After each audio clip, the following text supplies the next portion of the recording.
Bosepeli Mosakola Koti Namboka, Bajendena Soto, les racheter à mission. Bosepeli Mosakola Koti Namboka, Bajendena Soto Sanganato Simbana.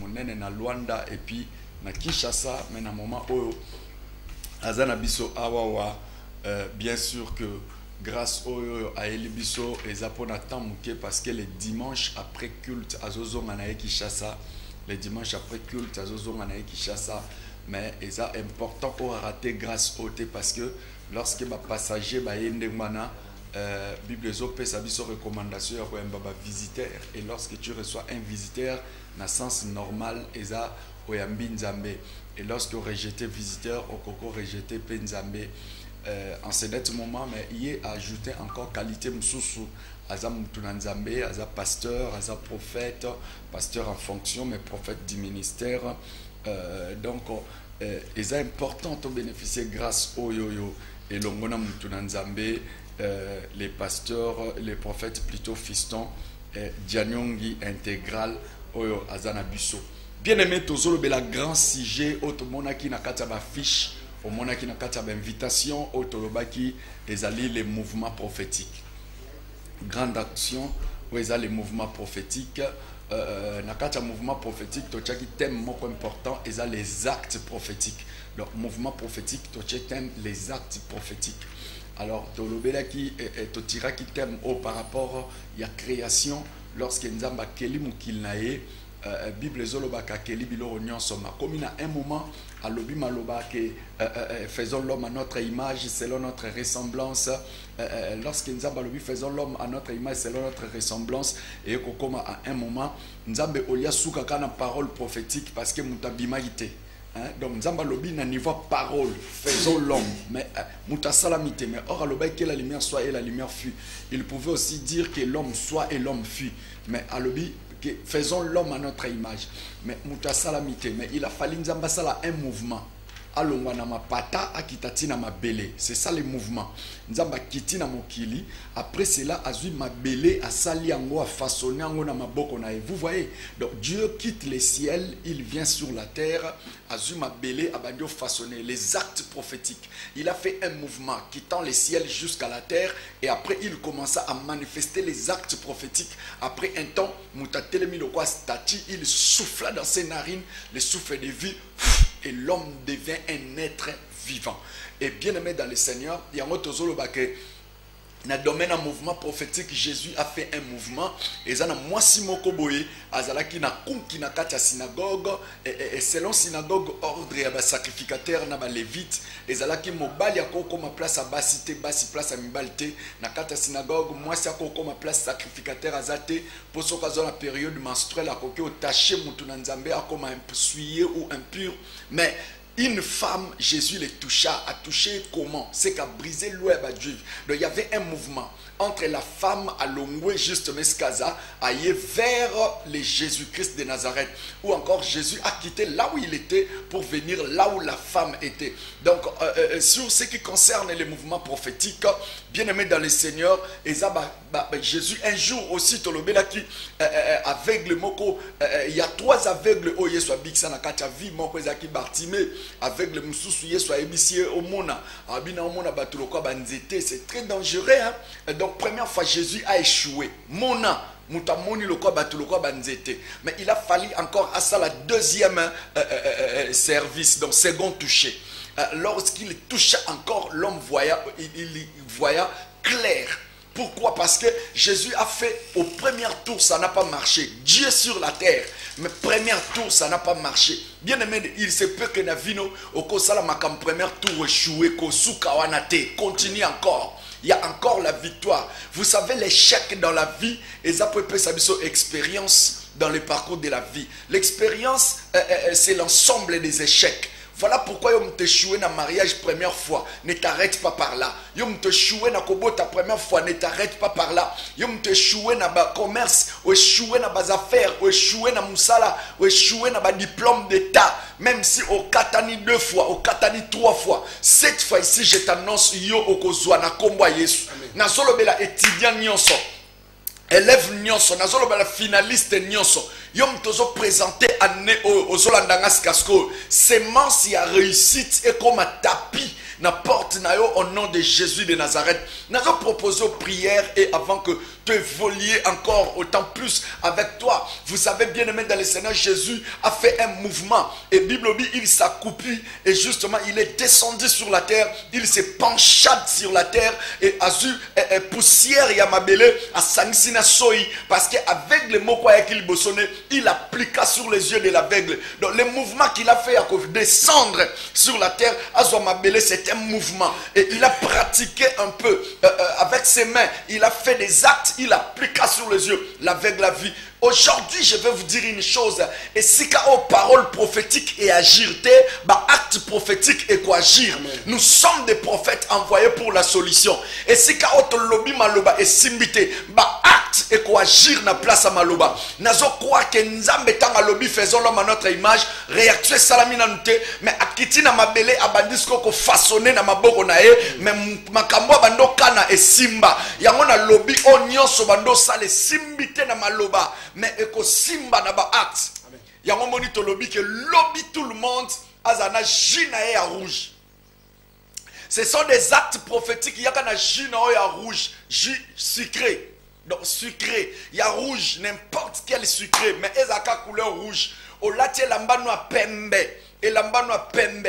Bien aimé soko ozala pembe nzoto mombate au latte même likolo même nase pembe latte le latte lobby l'église ezalaka na couleur blanche na jus na ya rouge. Donc ça là ba service prophétique. Na bandeli bien et ça bas acte prophétique pour la solution non na kata vie. Même si batu bakoloba n'importe quoi, mais il suffit aux solution na kata parcours no ya la vie. Bien aimé dans le Seigneur, nazoko bondela yo toeba na ko bondela en ce moment kanga misuna yo to sambela to tikinzela na prophète intégral apambola temps oyo. C'est parti au nom de Jésus. Nom poderoso de Jésus de Nazareth. Estamos a rezar para deixar esse tempo que vamos compartilhar a palavra de Deus. Tudo pessoal estamos a seguir agora.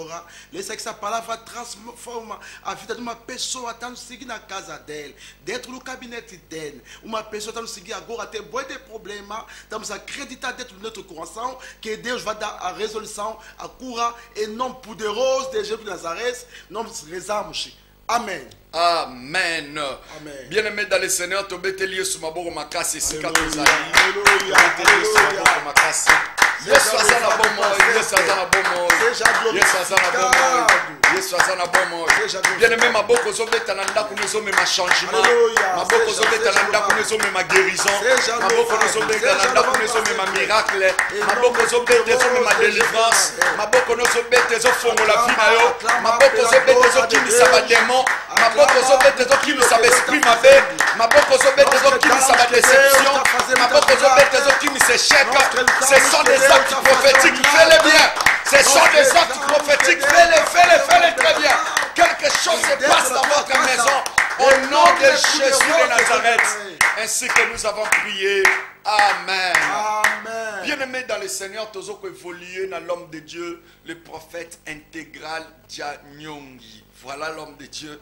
Oza awa ensemble avec moi Nakata journal elo skoyo lobby au lobby la kibiso sur un sujet important.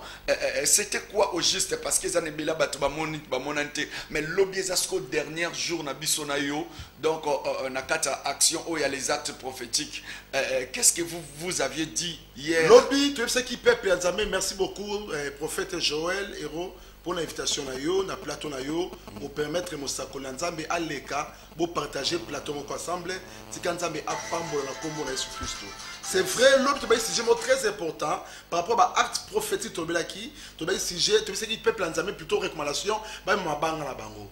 Ba mabanga mais ça tout autre ça la service il y a onction na yango. C'est ce qui livre à Genèse 28 verset 10 tina 17. On a tout qui histoire ya prophète Élisée. Élisée bien aimé, Bible plutôt pour histoire ya Jacob. Jacob à côté de Kati à côté de Kati il y a azo qui est voyage. La voyage Jacob azu libanga. Ala la mutu na libanga. Tant ala libanga bien aimé, Bible so baké a moni ba ange ba salani.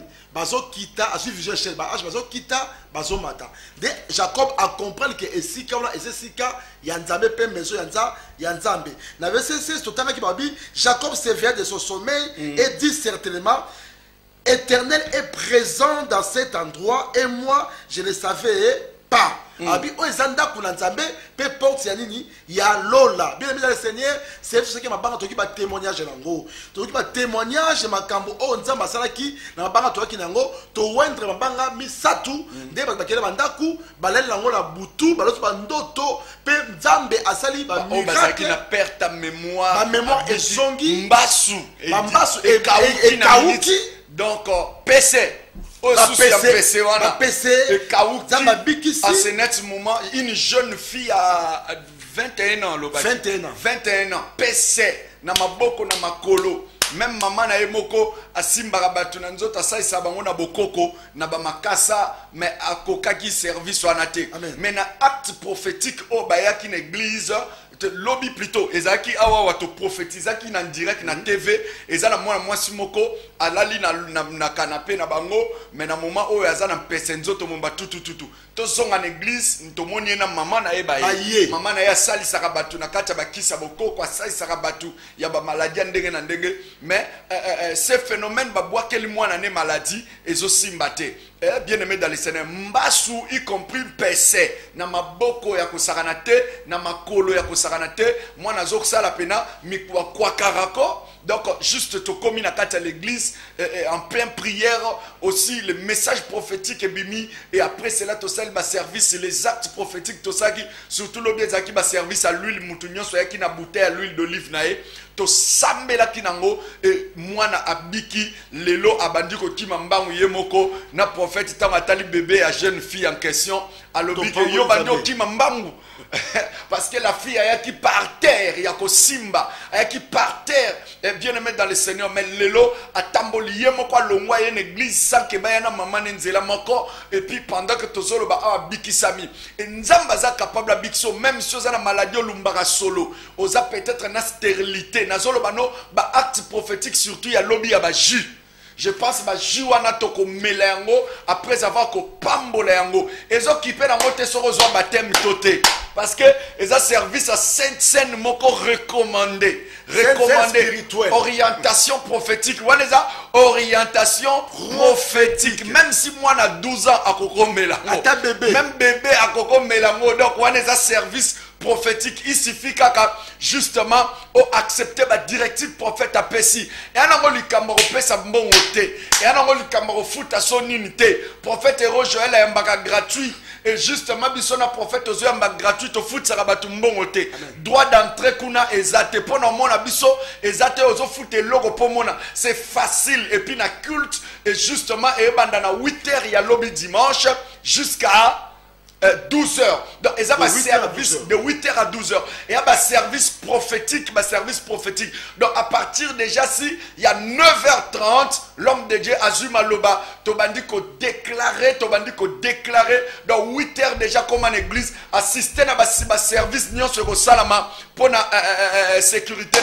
Voilà un peu, Tozo ko évoluer dans 4 services, parce que lobby, au PCB sous 2 Rois, chapitre 4, verset 1, on dirait qu'il y a 7 comme ça. Service à Libanga, tomoni que Jacob a vu à wendre sikawana a té huile d'onction le sikawana pe a érigé Estelle Moko a érigé un monument dès dans service on a trouvé ça service à huile d'olive to même huile d'olive na bango même mafuta mbila on se mafuta te ko pakola to sambela nzambe afin que nzambe asa la grâce d'autant qu'il a 2 rois 4 verset 1 à 7 tomoni histoire ya mwasi moko mwasi ko mobile alaki un homme de Dieu craignait Dieu mais mwasi yango akepa prophète Élisée a ébissié oyebi ke mosali na yo mobali nanga baka nzambe makaba nzambe akufa mais atiki bana bakele esclavagisme pour la nyongo tu sais qui peuple ya nzambe ke nyongo ezo sala ke la vie na yo au monde na kembo la nzambe te tu sais qui ba peuple ya nzambe ezala ba def ça ba mapa prophète def ça mapa lo mwa mukyo négliger yango mais zo kanga ba vie ya batu na mboka ba def ba mapa il faut que tika def ba mapa peso kanga ba vie ya batu et puis mo so la nyongo yekola ko futa nyongo po peso ba na rodé faté kasta rodé na kodé excusez l'homme de Dieu oyebi bato ba def ça ba mapa bazaka na tendance moko ya def ça bato ba mapa na makasi amen mais na tour suko yo senga nyongo ezaka na mvuluba et puis on s'en bon prophète pour foutre un autre problème on s'en bon qui me batami pour la ligne pour ça la nyongo on s'en nyongo na toute l'église est-ce que muto ça nyongo azaliao gloire à Dieu église nzambe baba qui est sur la nyongo et puis yo zone biso siko na TV na ndako na yo na bureau tikala ebisao ozala nyongo nyongo biso to baki ke mboka d'abord et def ça so mai to futaka mai to somba kango te mais to sela ka mai après to futi yango sima deuxième nyongo ezali courant to tizara courant après to futi yango sima troisième nyongo ezali ke mboka momba zo fe na bambongo ozo tala occident ba def ça so to fonctionne en mboka donc ça dit à to defi mbongo te mboka ezala nyongo yo mo poza la nyongo bene yango yekola ko futa nyongo ozo defa po so ko futi yango eza ko sala ke ozo la libérer na balien nyonso ya ténèbres bible so batango bazui bana o ba ke mon esclavagisme moi so mo sanza matunie ozana eloko nini d'abord à tout le verset 2 qu'est puis faire pour toi moi ça va bien nanda ko nazelo ko côté na saka mafu na mafuta nde mosala nzambe les prophètes et c'est yakal mafuta yango donc moi soit nazalaka na mafuta déjà nanda mais aibitite mafuta même mobile ne mo prophète akufa atiki ba nyongo mais aibitite mafuta wane ko futele ba nyongo mais yo mobile yo utiliser ya lokola basali na nzambe belozo la ndanga oza onction obengama na nzambe moyebi ko utiliser onction noté yango zo souffrir yango lelo pendant que tolo ba même koliano difficilement kolata difficilement même na katia vie temporaire ozomona même bana po batanga difficilement vie difficile mais oza onction batu babikaka batu bapambola maka nzoka te oza na l'huile na yo mais ozokoka koyeba ko utiliser ngote mais oza na besoin ya mutu na nzambe mususu amen oh bible so prophète tout travail procure de l'abondance. Oh yo ça musala mais musala ngo ole ese pelisa yo et comme ko nyoko la vie na yo bien aimé osala besoin ya onction et contre la carte ya vie na yo osala musala mais musala ngo ezo nyoko la yo eza ba boutique mais boutique yango ezo nyoko la ye à la pharmacie ezo nyoko la ye aza pasteur mais église ezo nyoko la ye eza la bato pour la souffrance na musala zo sala mais bien aimé tant musala nzamala belo ko wana moi si elle ma futa ka waza kanango musala zabe apamboli ayebisie kende ko senga ba vase et pas banani et pas ba voisin la yo pe ko senga un petit nombre te aki asengi pour toi qui bon voisinage yo ozala ka ba raki na batu o karate na batu ba voisin na bien aimé na tangu ya problème to sunga zate moi ça aki asengi ba vase à côté de la kanginda pour la ye et razuma futa la mukie après ko tsaka ba vase est tondi et le sri ko tonda azongi suba mosala nzambe ayebisie mafuta est tondi la sala nini de mosala même si teka o futa ba nyongo la yo de samedi ki na journée lobby pour mafuta ba ki na yango afin que nzambe akota miracle na kati ya ba vie. Excusez l'homme de Dieu likamoko etiraki sous attention na ngai mama oyo aza veuve mais aza na bana mibale babi 2 fils. Or na Israël pour ba compter aux fils faut en a 30 ans parce que fils c'est celui qui est mature. Un enfant c'est celui qui n'est pas mature. En dessous de 30 ans, au-delà de 30 ans, donc aux a déjà mature. Voilà pourquoi maintenant cette femme azuba anemi balé a kangel bango nandako azozwa mafuta azobalo mafuta ya bouteille ya muke ezotondisa batuku ya minene siko bana bazomona me bato baloba kima mamate baloba ke o eza bonganga ba critiquer baba me biso to mona marambo te mais lelo tozana bandimi oya lorsque mosali na nzambe nzambe azo utiliser na miracle toza na tendance oloba kisi fétiche. Donc on dirait nzambe aza nzambe bato pasi, nzambe aza nzambe bato ya bongo bongo, nzambe aza nzambe bato ya poite, aza nzambe bato minenete, aza nzambe miracle te, aza nzambe kaka ya bato o akoti na kati église. Vous savez aujourd'hui na kati une église son nzambe azo utiliser ndenga utiliser biso boy. Bato baka na tendance ba prophétie na ba magie, ba kisi na ba miracle ne na ba kisi, bato ba bikaka wana ezaka ba moto. Mais nzoka bana oyo mama na bango azo sala miracle na nzela l'huile bazaka na ngoya muke wana ezo tondisa batuku mais bango bazo finga mamate mosakoli ekosobe likambo na longo masikala motema côté na histoire wana ya 2 rois 4 et 7 na verset 1 bible soloba ba okoma et vraiment ça la journée moko ba okoma ba enfant verset 1 baza ba enfant verset 2 ba enfant verset 3 ba enfant verset 4 ba enfant verset 5 bana baza ba enfant mais na verset 6 bible soloba lorsque les vases furent pleins. Lorsque les vases furent pleins. Tambolinga bakanga bango bakene esclavagisme baza bana. Wow. Enfant verset 1 dit na verset 5. Le verset 6 babi, na verset 5 baza ba enfant. Na verset 7 baza babi, des rois on a sur ndako 2 rois 4 verset 5 babi. Alors elle les quitta. Elle ferma la porte sur elle et sur ses enfants. Baka bana kala verset 5. Ils lui dirent les vases et elle les versa. Elle les présenta plutôt les vases et les versa. La verset Bible, lorsque les vases furent pleins, elle dit à son fils, présente-moi encore un vase. Et l'huile s'arrêta. Donc verset 1 dit la 5 bazabana. Oui mais moi na aza muto azo croire la miracle était. Mais un enfant mais un fils c'est quelqu'un qui est mature. Il y a moi geste à côté de quand il y a main na jouer pas sur baptême, pas sur baptiste, Bible zoloba aye le kola enfant. À côté de ta main le kola enfant, Bible likolo et fongwami. Tant où likolo fongwami, likolo est témoigné, c'est lui-ci est mon fils à qui j'ai mis toute mon affection. On a Esaïe 9 et 5 Zoloba, un enfant nous est né, un fils nous a été donné. Et la domination reposera sur son épaule. Donc, aux moi, on a ceux qui ont le miracle quand tu as fini à ôter. Mais tu as un miracle quand tu as comme la étape fils. Yes. Oh, so ça fils comme la maturité. Oh, comprendre ma comme le lenge mosusu. Mais so ça mon oh, ça magie. Oh, ça kisi. Oh, ça boye. Mais oh, so ça dit fils, on comprend que ma kambu oyo, et ça kisi te, et ça magie te, et ça ma kambu yanza.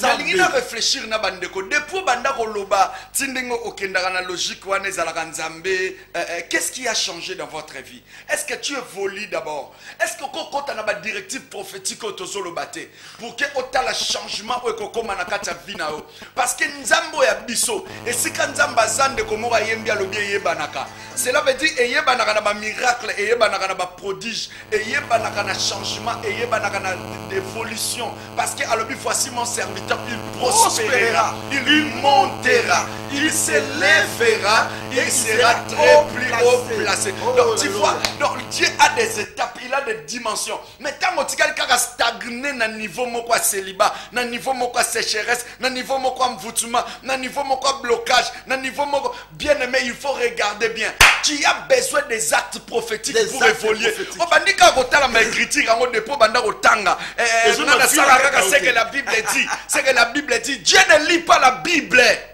Dieu ne lit pas la Bible, c'est nous qui lisons la Bible. Mais Dieu, il est la parole. La Bible, si c'est la parole de Dieu, donc Dieu est la parole. Donc Dieu, lorsqu'il inspire à son serviteur, il fait la continuité de la Bible. Donc les moments tant nzamba zolo banabiso awawa so ezangi na ba koma ki Bible te balinga ba koma pe koya na ba jia rouge na ba nzamba la pembe balinga ba koma ngo po Bible za premier livre ba entre ba quoi ba librairie et produisa.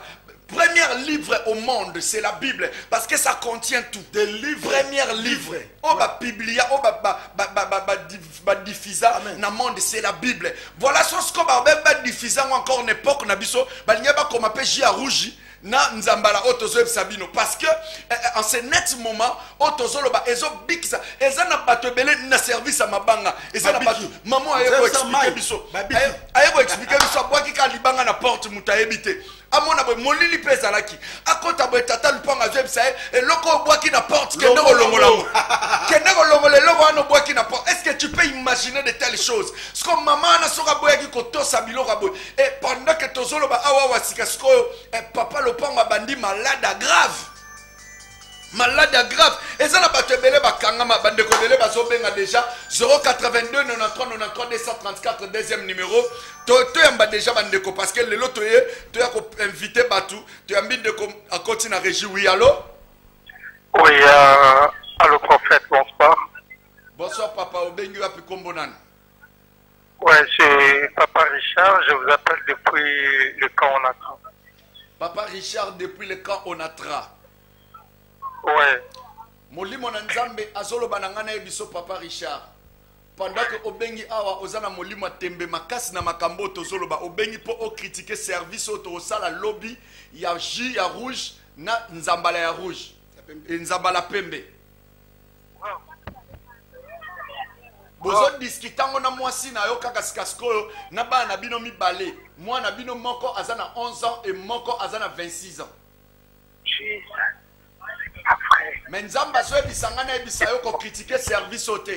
Parce que ayez pour aimer ma changement na kati ya vina yo balongolo musala ti lelo ba pesa de compte final te. Vraiment, je n'ai jamais crié à ces histoires, mais aujourd'hui là, moi, je crois à ça. Tu n'as jamais crié à ces histoires, mais aujourd'hui tu crois. Mais invité au lobby à partir à 9h. Lobby à partir à 9h. Lobby à partir à 8h plutôt dans la commune à Kalam, avenue Kassavoubou numéro 26. Moi, je viens parler avec vous, papa. Pardon? C'est ma femme qui me disait d'appeler les prophètes. Moi, je disais, alors demain, vraiment, je dois venir parler avec vous. Alors que moi, si je suis en Michoni, et parfois, justement, pendant que moi, si je suis secrétaire dans le comité, il y a ma maman. Mais justement, à l'ongwa na kati poste wana parce que azaka kokende ba prière parfois zozonga retard. Mo kambinyo sur église azonga kanda ko retard. Oui, je vous dis, mon kambinyo sur église de quoi qui mon kambinyo sur église azonga ka retard. Donc parce que le pasteur quand il n'est pas encore sorti, ba serviteur nyonso normalement faut batikala na ba réunion na bango ba comité na bango ba sala ba makamuni ni stratégie ni ba kongo vivre. Mais yo au soupçonnant moi sinon na ba manière nyonso jusqu'au dernier souffle mais en ce net moment pendant que nazolo ba awa eza miracle to yambinde comme sou. Oui, allô? Allô prophète. Oui, allô? Allô, bonsoir. Oui, bonsoir maman Obengo api kombonan. Bon, on a pas oui, maman, Zala, Msika télévision. Oui, maman. Musika? Oui, Msika télévision. Olobi nini, olingi zamba selo nini. Bon. Ah, nazaka na pour ngai. Pour malade des autres. Mais nalingi pena yo ko pour ngai, pour na olobi. Moni que vas Christ. Ouais. Vas Christ que puis non. Ça peut na c'est mais pour nanga. C'est marqué. Zamba solo bananga na ebisa yo lelo. Consolation nzambe za partage na yo et puis mutu moko te akotika la ko dominer vino parce que eza na force moko a lourdeur sous forme ya mabanga o bachela ona kata nzoto et provoka ko nzoto kilo. Et justement, pendant que nous sommes à kilo même na niveau makolo, kilo même na niveau tolo, même na niveau tolo, kilo même na niveau mutu. Et nzamba zo banangai eza force moko maléfique. O bachaki na kata nzoto na o pour que efandi so par terre o kota ndaku. Mais nzamba zo banangai azo bikiso na kombo ya Yesu. Amen, pasteur. Amen, pasteur. Amen, pasteur. Amen. L'Esprit de Dieu est en train de me dire, Nalobanayo, force nyonso oya échec, paye déception. Oye telemaki liboso na yo, nzambe azoko étouffer yango au nom de Jésus. lobby na 9h na 8h plutôt ya kuta na biso na commune na Kalamu na avenue Kasavubu numéro 26 face à face na boulangerie eza na boulangerie na pâtisserie na sima communauté libosoka ya commune wana na maison communale à Kalamu na numéro 26 avenue Kasavubu numéro 26 Ndekwakei. Bien aimé dans le Seigneur, tozolo baboye, ozolanda ngai awa, ovanda na ndako, omesana na kati ya parcours ya la vie, oyoka batu ebele na bandenge nyonso, oyoka peut-être ba prophète ba loba maloba, mais yako mekana ba acte prophétique o ba prophète bazo recommander aussi kasko. Parce que l'occasion boye ezonga nango deux fois té. Ezonga deux fois té, je vous dis vrai. Parce que vous profitez na kati ya grâce auto profiter nango. Bien aimé dans le Seigneur, na bisao par les actes prophétiques. Ezana bate bele babika. Moi na moi so même l'huile auto solo bela. Ba c'est soit l'huile kanga porte, senga ba vase na ba voisin, kende nango banda ko renverser. So akoga loba a prophète biloko ti na ngeza ba magie. C'est magie. Aboyi na ye pa fandi alinga ku faskoyo pauvre et puis bakangi bana na ye en otage. Bien aimé dans le Seigneur, mais maman ndimi risque. Alors biso na yoka soni liboso bana nga na yoka soni. Et alors la maman moko azolanda biso. Azolo bana ko kende me bana bazo décourager. Ko kende te et tout so ke ba ko sengo ba mbongo. So ke biso to senga na biso ba mbongo te. To senga ka ba mbongo te na yamba yo fele et pendant na yambi muninga na nga awa tozo yamba yo fele to sala ba service gratuitement. C'est ça l'œuvre que le Seigneur nous a donné. Tout le monde a invité lobby à partir à 8h, jusqu'à 12h. Tout le monde, vous êtes invités à y prendre part. Et Zana Bandeko Bakoti, justement, en ligne ensemble avec nous, Toko recevoir déjà. Oh non, il est parti. Bien aimé dans le Seigneur, dans les domaines, il y a un acte prophétique de Ambine de Komsusu Awa, Naniva Régie. Oui, allô? Allô? Bonsoir. Oui, Bonsoir. Bonsoir, maman. Obengo api kombo nani? Mayele na kiasi. Ozwa maele na classe, mwana muke. Maman pesi mon Mayele na téléphone. kiasi. Mama biso kabota mayam. Abele biso. Maman pesi mon téléphone. Esenga pasi makasi. Esenga pasi makasi. Pesa maman téléphone. Na kombo na Yesu Masia. Nazo déclarer l'onction et kota na kata ndako na bino sikasko au nom de Jésus. Amen. Moi nous enseigné prière oyo molimo nzamba zo bananga boy. Molimo na nzamba zo bananga boy. Porte ya liwa déjà c'est fongwa ki na kata ndako na bango. Mais tant tozolo ba encore na prière auto sali sikasko miracle nzambe ndeko msusu abengi. Miracle nzambe zo kota déjà na kata libota na bino interférence tozana ngwa wa. Oui, oh là là. Interférence toza nango awa. Bien aimé dans le Seigneur, toza awa maintenant à niveau ya régie ensemble avec l'homme de Dieu, le prophète fiston Dianyongi intégral de Komsusu. Oui, allô? Il est parti. Bon, lobby toza ensemble avec tout le monde. L'homme de Dieu, tu voulais parler quelque chose? Bible Zoloba, dans Hébreux 12 verset 24, le sang de Jésus parle plus que le sang d'Abel. Hébreux 12 24. Le sang de Jésus parle plus que le sang d'Abel. Makili et Abel et Gangaki vengeance. Mais il y a le sang de Jésus parle plus que le sang d'Abel. Il y a une spécifique recommandation à magie. Lucas au est rouge. Si on a bon aussi magie, il y a rouge et testo secret rouge. Lucas au la terre il y a rouge, il y a oui, allô? Bonsoir papa. Oui, bonsoir maman. Obenga Pikombona. Ah, na bengi bino à partir à Saiko. À partir à Saiko Kombonani.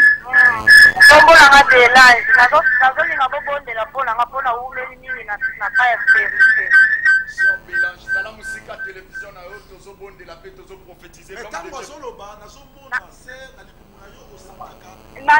Nalobi papa bonde la pona ngai. Pona za na kaya vérité. Alors? Il est parti. Oh. Oui. Bien aimé dans le Seigneur, tout ça. Au centre, c'est là qu'ils ont tambour la carte. Et puis, ils ont la perturbation, ma règle. Ma règle, c'est ma perturbation, ma casse. L'objet à rouge, être au semble, peut-être profiter pour la hausse. Tu as besoin de comme sous Azoko Tananiva Régie. Kobipe bisote, s'il vous plaît. Tozo Yambadeko, oui, allô? Bonsoir. Oui, bonsoir. La dernière, la carte pour vendre frère Jean. Oui, frère Jean, à quartier couvent. La fin du bobo de la bonne Tobonde la bonne rose, on ça la bien. L'homme de Dieu, qu'est-ce que tu veux dire?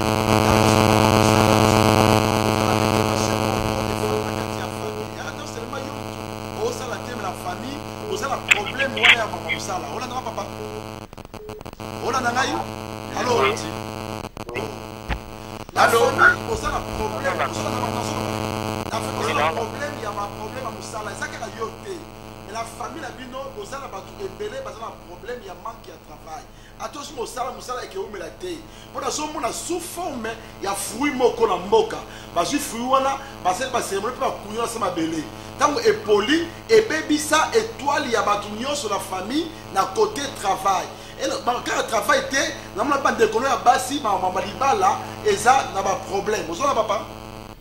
Oui, non, non, non. Ya, na bandona Bassi, mais papa, les gens ont un problème. L'objet, il y a un secret rouge, tu reçois le service pour la yo. On reçoit ça pour ça. On l'a dit, papa? C'est parti. Bien-aimé dans le Seigneur, moi, na oya wuti ko benga sikaskoyo message Jésus ngai porte mon kwa liwa ezaki ko kota na kati ya famille o déjà. Mais porte wuti ko kanga makasi kaskoyo. Mais vous avez besoin d'assister à un service prophétique. Parce que le sang de Jésus, Bible dit, le sang était répandu d'un esprit éternel. Amen. Cela veut dire pendant que tout le monde liwa et ça sous la porte mon côté à vos côtés là au nom de Jésus. Na service oyo ajoute aux sala lobby. Na service oyo la te lamba no pembe et soko za nango ya bling bling za la fière nango. Alors là tango oye na niveau à l'église to yambi sunde comme susu. Oui, allô? Allô? Allô? Allô? Oui, allô? Bonsoir. Oui, bonsoir. Ubengi wapi komonani? Bandeko ba ucho benga sikasko bakati. Bandeko ba ucho benga sikasko ezana force moko. Justement, il y a tembe o ezokota na kati na bino. Bobuka tembe wana parce qu'il y a un miracle o ezokota na kati ndako na bino au travers de ces services to sala sikasko de comme soit à côté. Tu es habillé maintenant. Oui, allô? Oh, il ne répond pas. Bien-aimé dans le Seigneur, toza awa ensemble avec le prophète intégral Dianyongi. Tozo koleka en direct na niveau il y a télévision. Oui, allô? Allô, bonsoir. Oui, bonjour. Bonjour ma soeur. Benga Kombonani. Salam Sika télévision. Oui, na tikula olingi nzamba seloni na nzela prophète.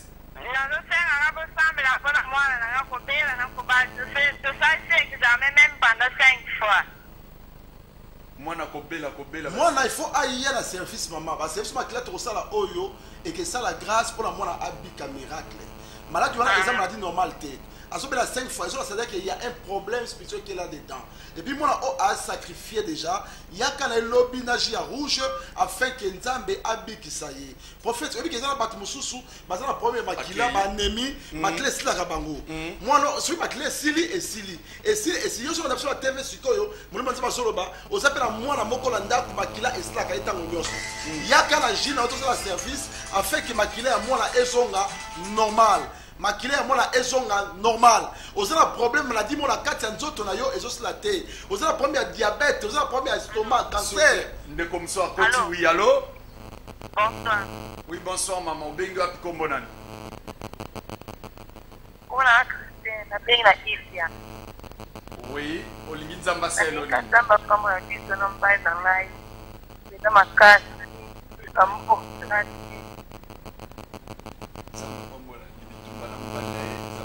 qu'est-ce que le Seigneur te dit? Maman tango so benga nzamba zoloba, ezala esprit moko ekota na kaskati ya mbeto tambola rien mbali na yo.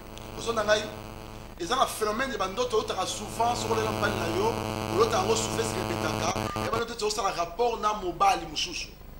Ndoto na olota yango c'est le cas, mais eza force ya oh Jésus. Eza force ya trouble ya kata libala yo. Oh là là. Il faut to kata libala ya butu et seulement de manière inconsciente. C'est comme ça. Allô? Bonsoir. Oui, bonsoir. Benga Kombonani.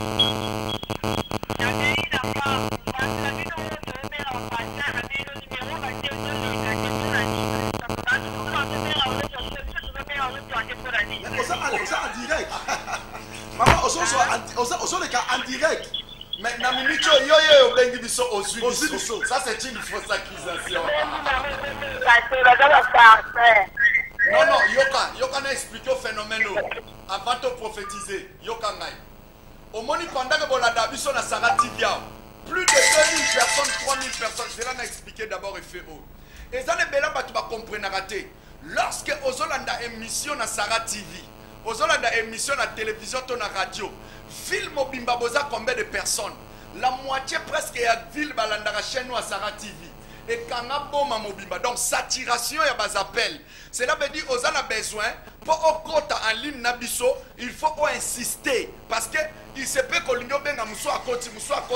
Plus de 2000 3000 personnes na saturation au côté ndeni. Bon talasco yomo au côté au lieu de prophétiser, au bandi na au se lamenter, moi de prophétiser. Bandi ko finga basali ya Nzambe mais aux le cas en direct.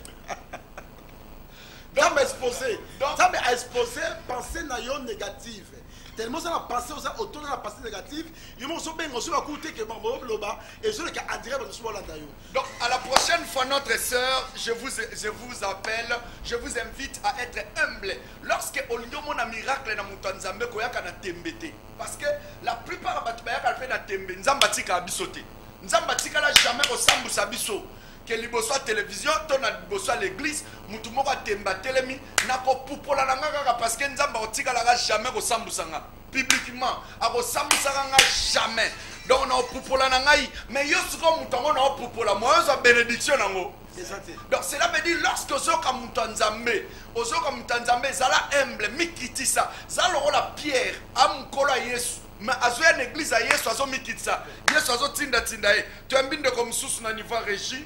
Oui, allô? Oh là là, il est parti. Bien-aimé dans le Seigneur, Nazoe Bisandeko Nyonso Azolandanga Sikaskoyo, Ozana besoin en réalité, il y a ma directive prophétique. Soro bengi biso moni ezoko mokipe. Tala net bazapel ezokota. Mususu ezokota, mususu ezokota, mususu ezokota. Donc cela veut dire, tozana ba saturation ya bazapel qui se manifeste en ce net moment na niveau ya régie, de ambinde comme mususu na niveau régie. Oui, allô? Allô, bonsoir, allô? Allô? Allô, bonsoir? Allô, bonsoir?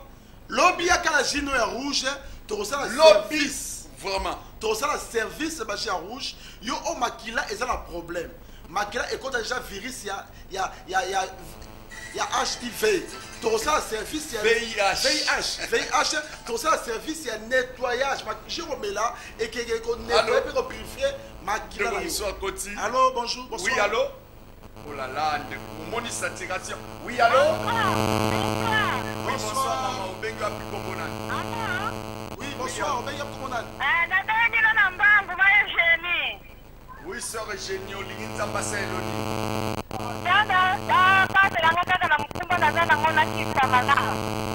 Lobby? Lobby yaka service oyo pour la yo maman azala mokumba abota bala et pour le service oyo lobby sombaji ya rouge yaka na yango laka bilamba ya pembe yaka to sambela mama kobota eza bitumba yaka to sambela afeki bitumba la ekweya pour liboso posa kutela molimo ya césarienne et sur le temps pour ça même moi na o kobota wana mo tema étoile moi eza makasi déjà même na d'autres serviteurs de Dieu ont déjà se amen. Et ça va servir de sur les campagnes maman lobby yaka lukashi ya rouge yaka na avenue Kasavubu na commune ya Karamu numéro 26 avenue Kasavubu na commune ya Karamu numéro 26 avenue Kasavubu numéro 26 commune ya Karamu yaka lobby de 8h à 12h tozawana tozo yamba tozo sambela tozo la grand service ya J rouge to ressemble nzambe eko makila tango zo mbela yango et purifier yo o eza la kasa no malade et lo tombi appel ya suka appel mususu appel ya suka. Oui, allô? Allô? Oui, allô? Bonsoir, Bengi wapi komonani? Allô? Zala musika TV. Oh là là. Interférence. Oui, allô? Allô? Bonsoir. Oui, bonsoir papa. Benga komonani? Naka lobby, hein? Oui. nzoto eza bien te nazonde bokonfuse mpo na nga Emmanuel. Nzoto eza bien te tokosambela mpo na yo. balataka osi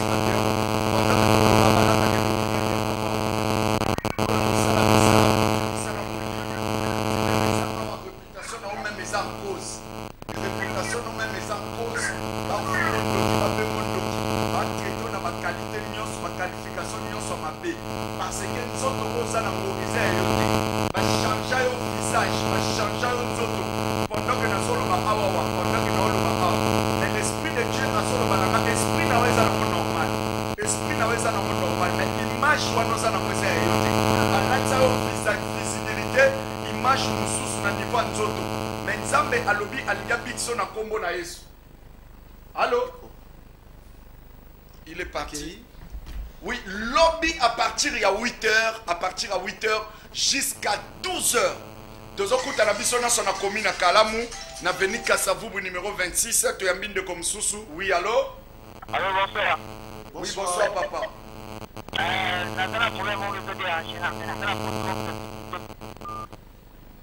Azana problème moko zo déranger à Katimbala moko, azana posa to prophétiser les. Lobiaka na église de 8h à 12h avenue Kasavubu numéro 26 na commune ya Kalamu juste pembeni ya maison communale na avenue Kasavubu numéro 26 na commune ya Kalamu en face ya boulangerie na pâtisserie toza wana to la prière de 8h à 12h on a tiblamba ya pembe so za blamba pembe complété ata chemise à pembe ata body ya pembe o lati yango ata robe ata blouse ya pembe ata lipute ya pembe o luki o lati yango o sombi jina ya rouge o sombi secret ya rouge o yena yango to ça la grand service to ressemble la fait que jiwana et comme makila et purifier pe et certifier la vie ya bana na nzambe to yambi appel o ya suka tu as un appel à Souké Sokota.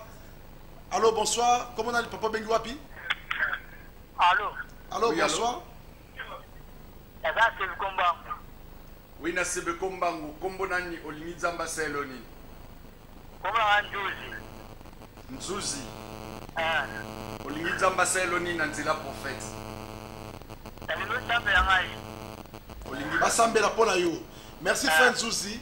Lobby Yaka na 12 de 8h à 12h na avenue Kassavoul numéro 26 na commune ya Kalamu toroyam torosala wana la prière de 8h à 12h au latib la baya pembe au même na secret noir rouge torosambe la pono yango de la manière que Nzambe a sa grâce peut à purifier ma maquiller à partout service voilà et un service recommandé et ça un acte prophétique ça là na journée à lobby peut clôture il y a 5 jours na biso il y a ba acte prophétique na avenue Kasavubu numéro 26 et puis en ce net moment l'homme de Dieu s'il vous plaît nazo mona force moko ya réclamation ya perte ya bagage intellectuel perte ya mémoire likolo ya jeune garçon et puis na kati ya espace ya X temps eza na manifestation moko au monde des ténèbres balinga s'élever à soulever liboso na ye ya kokwea ka lokola maladie ya kifofwa likolo ya jeune frère et puis entre autres eza na manifestation moko ya mycose oyo ko bando luka et se manifester liboso na ye sous forme ya gono maladie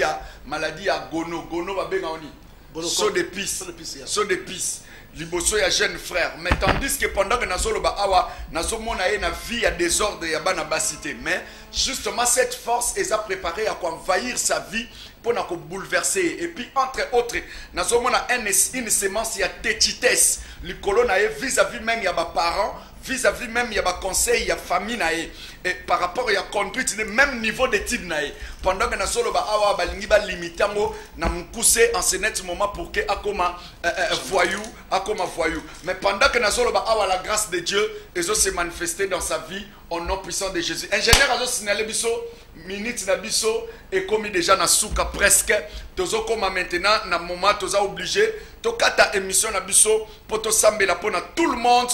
Oyo aza na problème en ce net moment mutu nyonso oyo aza awa aza malade nazoyebisa yo mutu nyonso aza awa oza na problème ya musala wana problème ya mbongo oza na problème ya santé wana problème ya kobota nazobandela oloba 0243 82 93 234 0243 82 93 234 deuxième numéro Esaïe 085 46 855 75 085 46 855 75. YouTube nanga yangana ingénieur Dompemba akomi prophète héros Joël Mbwanga TV. Ko banda mbamona héros Joël Mbwanga TV te. Banda prophète héros Joël Mbwanga TV. Alors YouTube nanga ko s'abonner na YouTube. Pour, même si vous avez la courante na TV, vous avez na téléphone Android na yo, na niveau ya YouTube, so vous avez na méga et na ya 1 giga, vous avez comme 2500, vous avez na vidéo ba maté nyonso pendant 24 heures, vous avez na maté ya chaîne nyonso oyebi na mukili. Donc en ce net moment mais s'abonner na chaîne na biso prophète héros Joël Mbwanga TV. C'est pourquoi bien aimé dans le Seigneur Tolingito Sambela, yom tozobe la simba place ozoka pasi, ozana problème moko simba na motema, wana ba CV, ozana ba document, olingo déposer to si o déposer ki na musala, bazo répondre ote. Miracle mozo kuta na ozana ba démarche mbongo. Miracle ezana ndeko moko azolanda ngasi kasko, azoluka place ade fambongo. Ndeko moko awa azolandanga azoluka place ade fambongo, mais justement bazo déficité mettre la grâce na nzambe ozo kuta no sikasko na prière tozo sala mutu moko azo peso mbongo na facilité au nom de Jésus. Tokani so rabo sakala babo shandara mandere bosaka epetaraka la masalia etabazote kamakolo soto ependere boshaka mapolo lia babosa etere kamandoro shakala babosande rikabazoko torobo samando epalazuto robo sandala luzaka makolo kobo sateria boboshaka. Au nom de Jésus Bixama yom tozobe la soit miracle nzambe au nom de Jésus, amen. Lobito Koutani na veni Kasavubu numéro 26, église les rachetés de Jésus-Christ à mission, où le prophète héros Joël Mbwanga Azokamba, Mbote Makasi na DP Vinambaki, Mbote Makasi na ingénieur Dompemba, Mbote Makasi na gouverneur na biso, Mbote Makasi Libosa fils nae, soyez bénis au nom de Jésus, procureur Iboula na Kinshasa, soyez bénis parce que vous l'anda biso na YouTube déjà, procureur à l'anda biso, na même na WhatsApp, soyez bénis. Dans le nom puissant de Jésus-Christ et de Nazareth. Et ça n'a de komoko akataki awa pendant que tozaki na kati ya chaîne. Est-ce que toko recevoir dernier appel? Oh. Oui, allô? Allô? Allô? Oui, allô? Bengi biso api kombo nani? Allô? Oh là là, le bien-aimé est parti.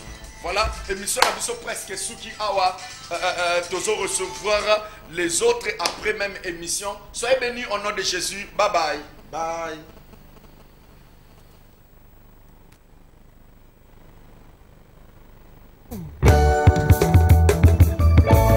Un Jean chapitre 5 verset 20. Nous sommes dans le véritable. En son Fils Jésus-Christ, c'est lui qui est le Dieu.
Nzambe